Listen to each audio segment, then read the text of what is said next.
Siamo con Alessandro Majorano che ad anno nuovo inizia con una nuova strategia, vero Alessandro, nell'attaccare a questo punto Renzi, che a quanto pare non è poi così attaccabile?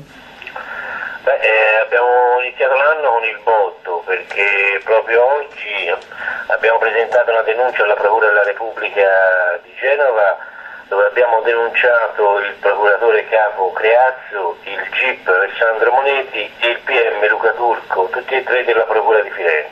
Che erano quelli che si stavano occupando praticamente di tutte le vostre denunce fatte nei confronti di Renzi, giusto? Sì, sono i tre PM che dovevano interessarsi sulle mie denunce fatte nel corso del tempo. Noi abbiamo visto i fascicoli in relazione alle mie denunce tutti archiviati, dove all'interno dei fascicoli non c'era stata fatta nessuna indagine. Quindi con Taormina avete studiato questa nuova strategia, quindi non attaccando più Renzi, anche perché le denunce le avete fatte, ma attaccando dei procuratori in questo caso, che in pratica non hanno mai fatto un'indagine sulle vostre richieste. Era l'unica cosa normale da fare, era l'unica cosa saggia da fare per tentare di scardinare questo muro di gomma che vive intorno alla figura di Matteo Renzi, sperando che questa denuncia alla Procura di Genova a questo punto serva a qualcosa.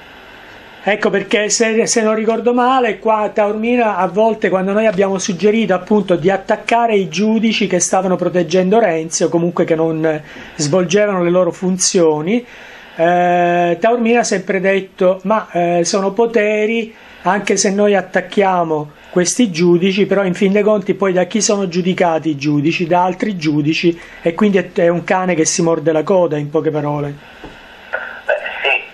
Però ripeto, era l'unica cosa plausibile da fare in questo momento. L'ho fatta, ho firmato questa denuncia con grande coraggio.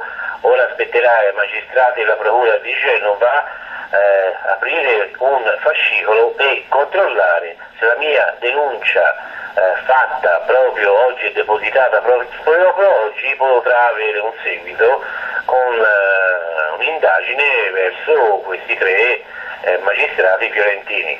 Ecco, questi avevano chiuso, per esempio, ricordo a giugno, se non sbaglio, avevano chiuso senza fare indagini dei procedimenti su Renzi, diciamo quando era presidente sia della provincia ed altre cose. Hanno chiuso un po' di cose, hanno chiuso le indagini sulla casa di Via Alfani, hanno chiuso tutte le mie denunce relative alle spese di Matteo Renzi, hanno detto no alla nostra richiesta di Camera di Consiglio. Praticamente qualsiasi cosa noi denunciavamo, qualsiasi cosa che chiedevamo, c'era sempre sistematicamente la parola archiviazione o la parola no.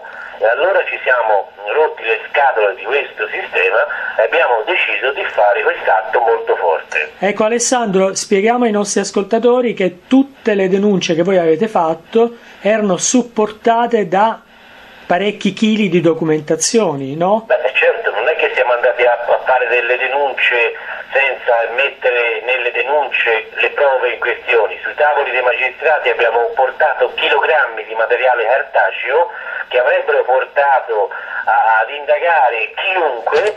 Questo non è avvenuto con Matteo Renzi e allora abbiamo deciso di denunciare questi tre signori, il dottor Creazzo, il dottor Luca Turco, il dottor Alessandro Monetti, affinché altri giudici di un'altra procura, speriamo liberi da ogni condizionamento legato a Matteo Renzi, possano darci una risposta.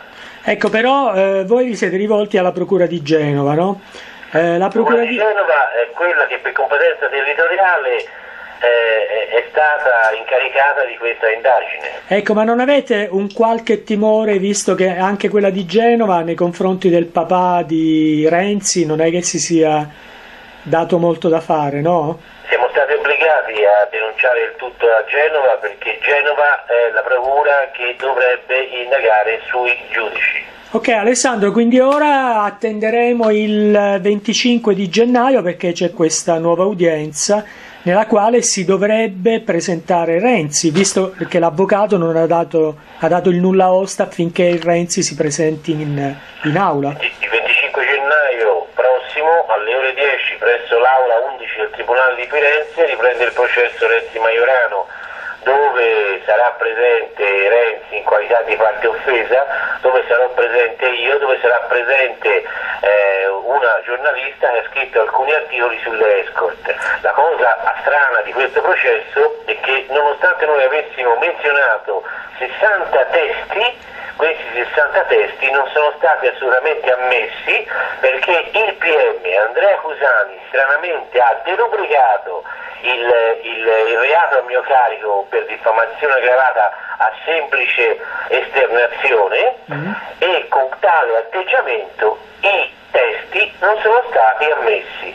Quindi praticamente il PM Cusani misteriosamente è diventato il mio difensore, e anche qui il 25 di gennaio ci sarà una sorpresa in merito a questo processo che non posso dire. Beh, comunque più che un tuo difensore, diciamo che ha fatto una furbizia a favore di Renzi. Certo che ha fatto una furbizia a favore di Renzi, perché se non derubriava il reato il magistrato doveva obbligatoriamente accettare i nostri testi, e i nostri testi erano numeri roboanti della politica e non che sarebbero dovuti venire a rispondere alle domande di Taormina. Ecco, quindi praticamente il giudice chi ha convocato? Puoi dirci i nomi delle persone? Ha convocato Matteo Renzi, che ha dato parere positivo, ha convocato il sottoscritto che sono imputato e ha convocato una giornalista che si chiama Barbara Laurenzi, che ha scritto in passato alcuni articoli sulle escort di Palazzo Vecchio, cosa abbastanza interessante perché a questo punto il discorso delle escort di Palazzo Vecchio potrebbe essere ripreso. Ok Alessandro, ti ringraziamo per queste notizie che ci dai e speriamo che il 25 tutto si svolga in modo regolare. Buona serata Alessandro. Ciao, grazie.